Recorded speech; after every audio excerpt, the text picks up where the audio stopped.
Good afternoon, and I welcome a very renowned personality, Mr. Sunil GOYAl, Deputy CEO of Sopra Steria, on our platform for Talent Talk.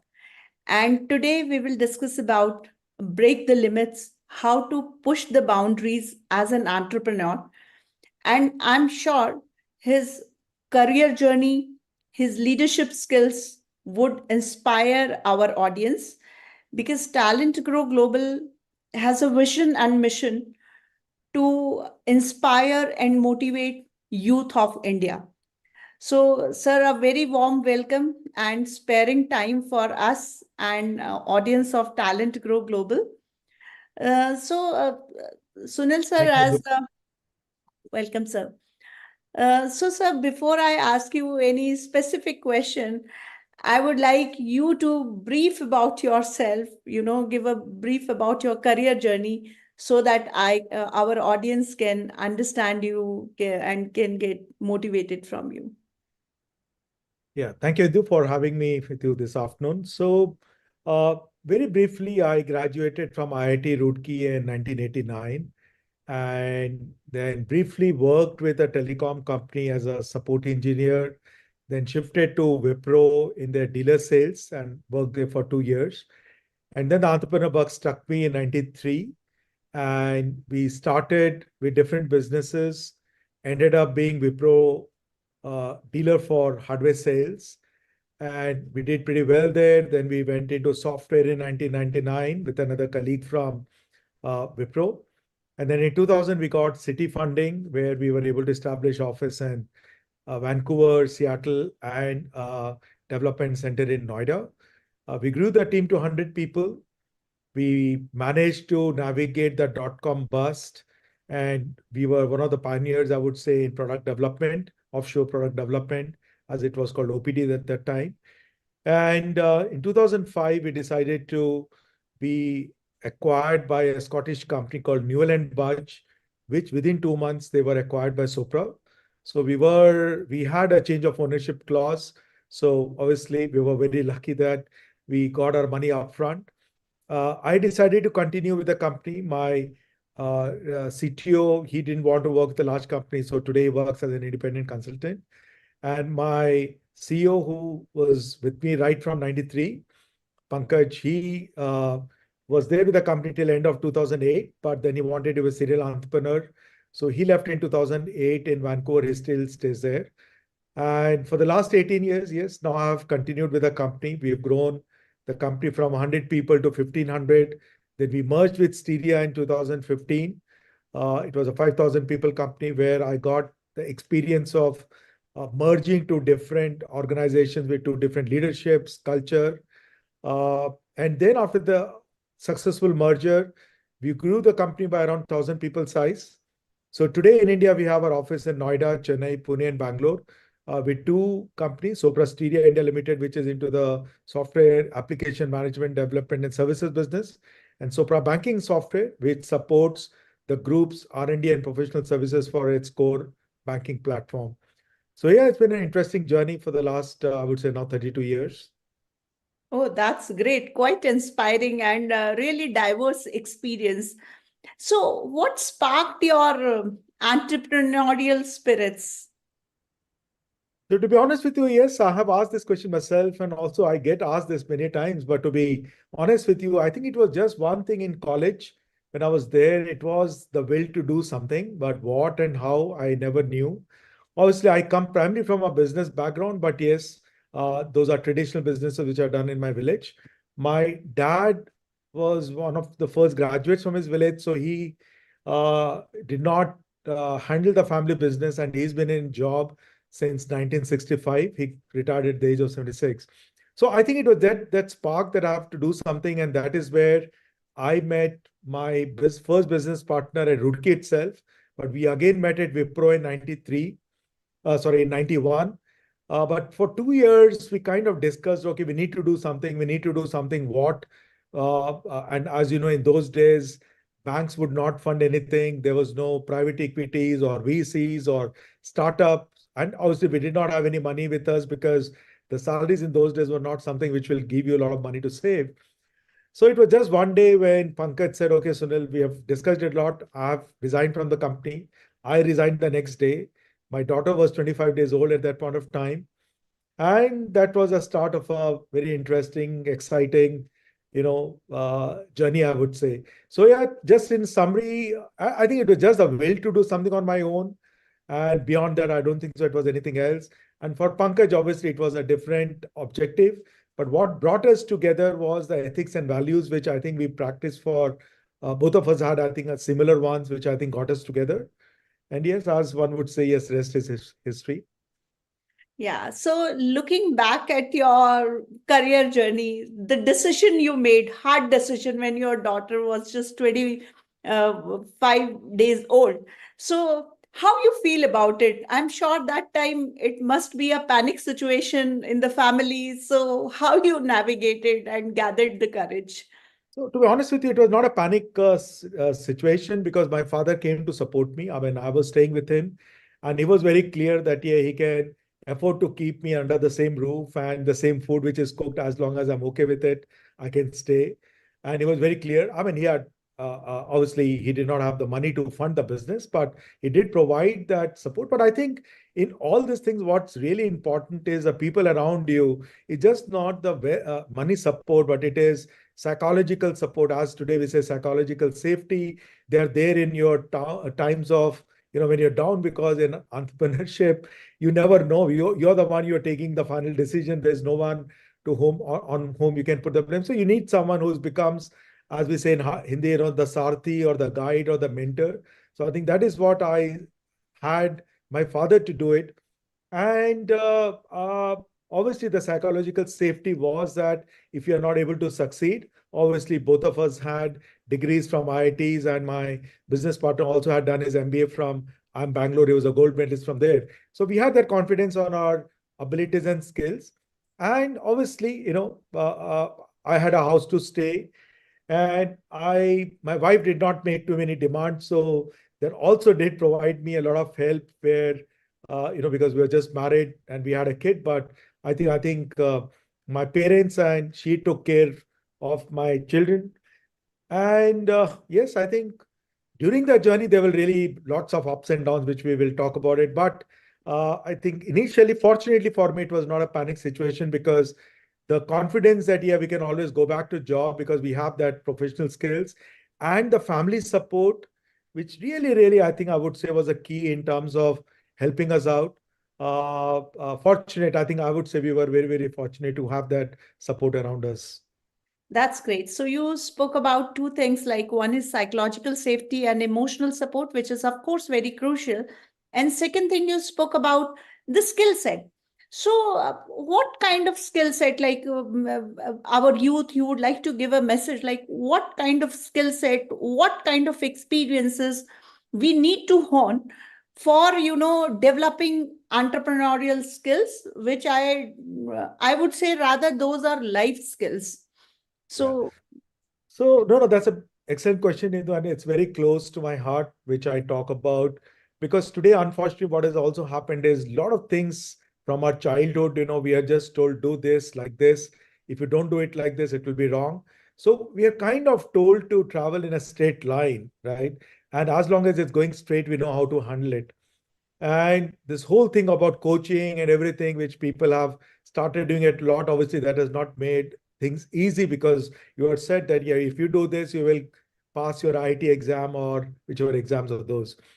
I think in context of that, possibly what I would like to say, and this is a topic on which I've been talking for the last 2 decades, a term which was coined by the American Army, which is VUCA, you know, and this is what I would like today's youth to learn how to handle them, which is V stands for volatility, U is for uncertainty, C is for complexity, and A is for ambiguity. So that is where, we should not assume that, okay, we have started on this journey and then the journey will exactly look like this.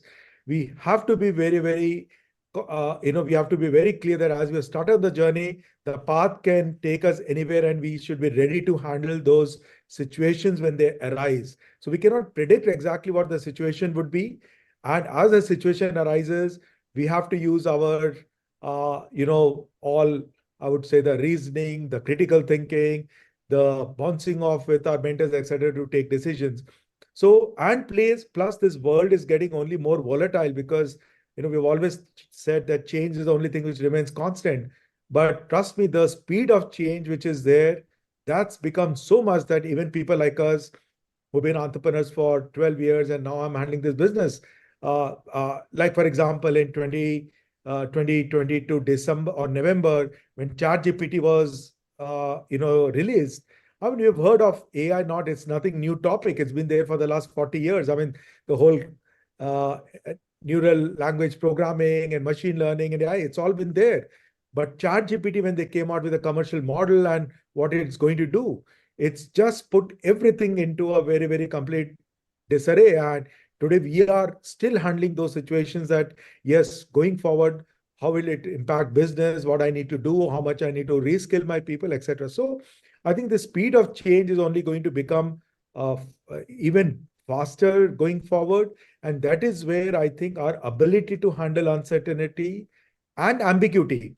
Today, when we go into a meeting, everyone wants a very set agenda with clear deliverables and clear things. No, the ability to handle ambiguity, because when you start a business, like when we started business, we closed 3 businesses in 6 months and we didn't know what that fourth business is going to look like. It kind of uncovered as we went through the journey. So the same thing, so today we should be very clear on minds. Yes, some things will be clear. We need to have a strategy around, but whatever strategy we have put in paper, if it's not working, we should be very clear to come out of it and then do something else. So I think the ability to handle volatility and ambiguity out of all these 4 topics, I would say, is extremely important. And as long as we can handle these 4, the entrepreneurship aspect automatically, I would say, then comes in.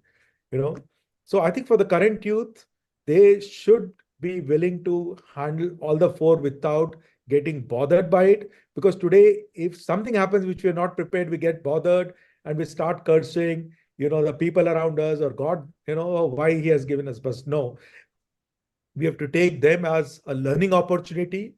Try and do something, either you'll succeed. If you don't succeed, what you will gain is experience from there. And this is what has happened during my professional career or during my entrepreneurship period or during the last 18 years. I call myself as a professional entrepreneur, that I've worked as a professional entrepreneur. And there are a lot of times, things have gone up and down. But I think from my failures, I've learned. Yeah, and just to expand on this, what I personally think that we learn from failures a lot than successes. In fact, just I'll take 2 minutes more on this. Very recently, I was reading a LinkedIn post by someone who was number 2 in JEE. Then he went to MIT for his master's. He joined a VC firm. He was a very successful person. And then he got into entrepreneurship. People came and forward and supported him because obviously he had a good background. But then for almost 14 years, his business did not succeed and he did not do too well and he went up and down. And that is where, so not necessarily that the best of academic background will give you the successes. And obviously today he's running a very successful venture. And I think the learning which he put in his post was people should be ready to learn from failures. They should be ready to learn to people who have started things and it has not succeeded, because from failures you can know that why it has failed, whether it was a market, it was a wrong timing, it was maybe you did not have your sales team right, or you did not manage your cash flow correctly, and so on and so forth. So there can be many things. Personally, I feel I'm a strong believer that success, it's 90% luck and 10% the other things. But without that 10%, you don't get the 90%, which is the luck. But luck plays a big part. Like, for example, in the year 2000, we got our funding in August of 2020, August of 2000. If we had delayed it by 5-6 months, then I think we would have been in a very difficult situation. I don't know if I would have been talking to you, because then the 9/11 happened, the dot-com bust happened. And if we did not have money with us in our bank, we wouldn't have survived. So I think we were very lucky to get that funding at the right time. And then we obviously managed and ran the business as it should happen. Very rightly said. So I'll just say, it's rightly said that God help those who help themselves. Absolutely. So when we put in our best efforts, I think destiny also plays a very big role. for us. You have mentioned about, learning from failures. But we have been going to various schools, meeting many academicians, and our Talent Grow Global. We truly believe that, yes, failures are also the guiding light for us. So, what message would you like to give to the educationists when they are preparing the students in the school? Because I think students and parents and teachers, they are so much focused on winning and success. So, what message you would like to give them? Yeah, so I think first is, failure should be also celebrated as successes are celebrated, which is not the case.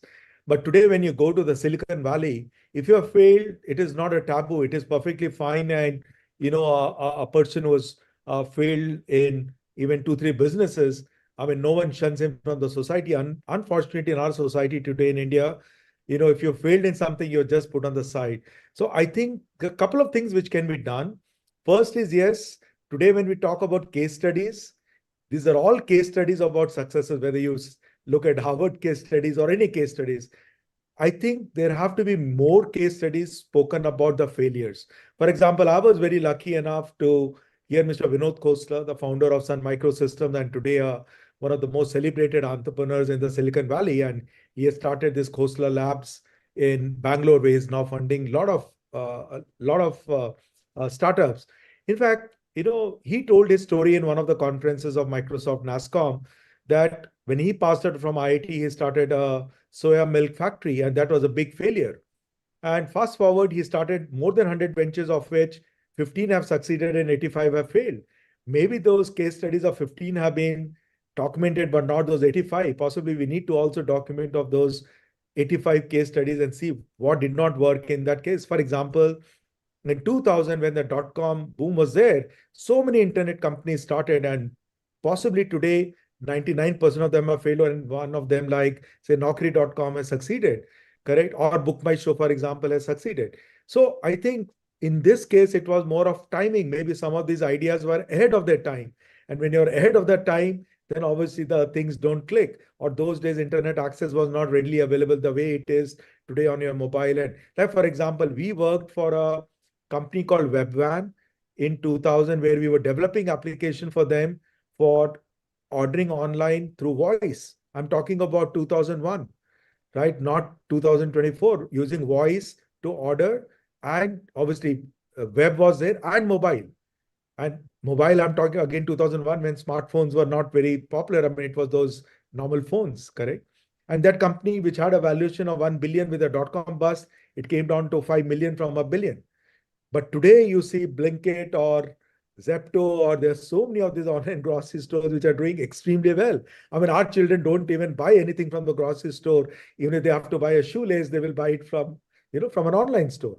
So those ideas were not wrong, but maybe that the timing was wrong, or the infrastructure around was not correct. So I think possibly celebrating even failures, documenting the case studies of failures and talking about them. And whenever someone has failed, not shunning him out of the society, but still considering him as an important part of the society, I think, and not having it as a taboo. Possibly some of these are things, and as you rightly said, rather than only winning, we should also talk about, yes, how people should deal with failures, and failures is part of the society. Sorry, part of our career. Very rightly said. Also, when it comes to navigating various challenges when we are pursuing business or entrepreneurial journey, or maybe a career growth path, you came across instances, or you face such where teamwork and collaboration played a very big role. Because when it comes to school education, generally we are only speaking about the competition. So, how important teamwork and collaboration is for success and for a fulfilled life? So, like when you look at the society around, and we're all social animals, so nothing can work in isolation. And obviously, during school time, it's a competition. It is, yes, I have to stand first and second. So there's nothing wrong in that, of getting that spirit in people to work hard and to succeed and to have targets. But I think as we move ahead in life, and especially when it comes to business, then it is not individual brilliance which will get you the success. It is always your team, and you're as strong or as weak as your team. So even if you're the best person, but if you don't have the right people around, you will never succeed. And this is what we have seen, whether when we were doing our hardware business or today when I run a software business. Initially, it was 100 people. Today, we have more than 6,500 people across 4 locations. Uh, it is not possible without having the right leaders, managers, and the teams around it. So I think uh, uh, even when we are staying in a society today, you cannot say that, okay, I'm an individual part, I do what I want, I don't care about the others. It's not going to happen like that. But these are things possibly school may be a bit early, but we learn all those with sports. When you're playing a basketball match or when you're playing a football match or a hockey, I mean, the team spirit automatically comes in, because if you have one good player and if he doesn't collaborate with the team around him, is not, that team cannot win. So maybe using sports in schools, it can be taught, but yes, in business and in life, it's only a team and a good collaboration which can make you successful. So today, where we stand, we would give it to our people who have been with us, who helped us to succeed, because you don't know everything. So you get to learn that from your other people. And even when you're going through a downtime, I think it's your team then which comes to you. You know discuss it collaboratively, that is, what are the issues and challenges, try to solve it, and then try to come over it. So I think no team plays, being a collaboration and building a good team and a strong team is very, very key to our successes. And I think, as I said, sports are the best mechanism to kind of talk about it. Yeah, there are some individual sports, like if you're playing badminton, singles, but when you play doubles, the things completely change. So the best singles players are not the best double players, as you would have seen.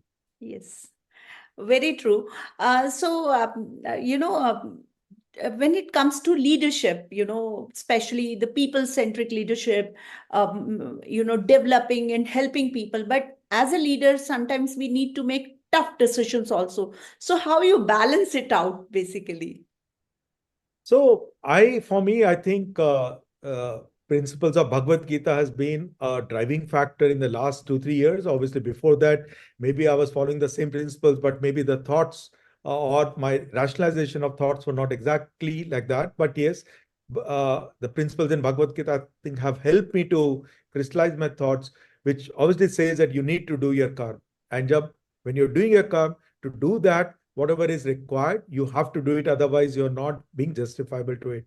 So when I'm running a business, there are 3 axes which are important: my employees, my customer, and my shareholders. All 3 are equally important, and I have to balance it out. So, for example, if a business is going through a downturn and things are not right, and the visibility is also that it's not going to improve, now I cannot say that, yes, I need to be only truthful to my employees. I need to be right to my shareholders. So, which means that even if you have to do some exits to save costs for the future, and obviously you will take this decision after balancing out all the various factors. So you have to take that decision and you have to do it and you have to take those tough decisions. But when you take this tough decision, yeah, how you take it, how you communicate. So, for example, even if you have to do those exits, how do you treat the people in a respectful manner? Ensure that their interests also are taken care. Be transparent to them. Don't try to say something which is not true. So, as long as you're open and transparent with them, they will understand, because ultimately all of us are human beings and we understand each other. So, I think taking tough decisions is not a wrong thing, but what is wrong is not doing openly and transparently. So if you do it openly, transparently with the right communication, yes, I think it's okay. And whether it is personal lives or professional lives or businesses, every time we have to take some tough decisions. But if you balance out all the factors rightly, then I think it becomes easier. But yeah, I think it takes a lot of experience and training and certain principles and values in which you believe in, which can help you to take them in a better way. So, just last 2 questions, and one is, as you spoke about ethics. So, we go to a lot of institutions. We keep meeting youngsters. So many a times, we face ethical dilemmas, And while running a business, I'm sure you must also have experienced such things. So how you handled them? Because as we believe that values and ethos are very, very important for entrepreneurial journey. That's absolutely right. And I think there's no right or wrong answer in the to it because different people do it in different manners. But at times, you also need to have that luxury to follow your ethics and values. Sometimes otherwise you get pushed so much where it becomes then life becomes difficult. So in our case, for example, when we started, we came from Wipro, where the ethical standards were very, very high. And the same customers, when we approach them as dealers, they would not even talk to us at times. And I won't go into the details, but yes, we got into this dilemma where this particular customer, he wanted a particular amount of money to be given before he places the order on us. My business partner came back and said, Sunil, I'm not going to do it. He asked me. So I said, I'm going to be neutral because obviously it was 4 or 5 months. We'd not got business. Anyways, to cut the story short, I decided to go ahead. We did bribe the IT person there, and he gave us a business. And we then obviously had a good relationship. It became more professional as well as personal. And that continued for a couple of years. But then came 99 when both of us decided that whatever has happened in the past has happened. But now onwards, we will not give even a rupee bribe for getting a business or anywhere else. And that was 99. In today's 2004, it's more than 25 years. I can tell you, I have not given a rupee bribe to anyone, come what may. It may happen even if I lose business or if XYZ says that I'll put you 1,000 rupees fine or you give me 100 rupees. No, I would give him 1,000 rupees rather than giving 100 rupees and getting away with it. So today, yes, I'm following those ethics aspect, but yeah, ethics is just not bribing. Ethics is a lot more than that. Of when you do business, when you deal with people, when you deal with your employees, when you deal with your customers. For example, with customer, if you have promised him some delivery and he's paid a particular price, then you need to deliver him even if your cost of delivery goes up, because if you promise him something, even if you're making a loss, you need to do that. So ethics is just beyond bribes. It is a lot more. But yeah, today I think what has guided me and my partner when we were doing our business was those value system. And today, when I'm running even Sopra Steria, every day, yes, the values and ethics guide me. But when I read Bhagavad Gita in 2021, yes, many of those principles today has become the guiding factor for me. That's great. I'm sure our audience will get a lot of value from your deep experiences. And one message, which you would like to give to people for pushing the boundaries, for breaking the limits, thinking out of the box. Because India is such a growing, vibrant, and dynamic economy, and how people can make the best out of it. Yeah, so if was any time to do business in India, I think this is the time. And what will change the country is millions of entrepreneurs.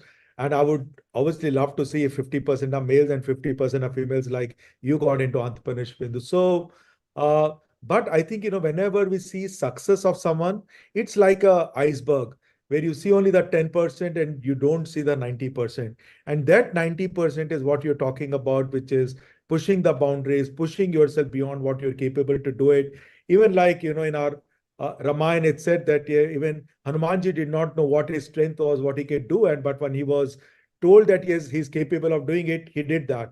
So same thing for us. Yes, we need more and more, I would say, people who are positive, people who are uh, wanting our goodness, and they are willing to push us. But I think I think nothing in life is easy to get it. So yes, we have to work hard towards it. When people see successes, for example, even when we see Mr. Sunil Mittal of Bharti Airtel, we think that, oh, he set up such a great business and he does it so easily. But people forget that there was a time when he was making those Beetle phones and he was going in on his scooter, two-wheeler, to sell those Beetle phones.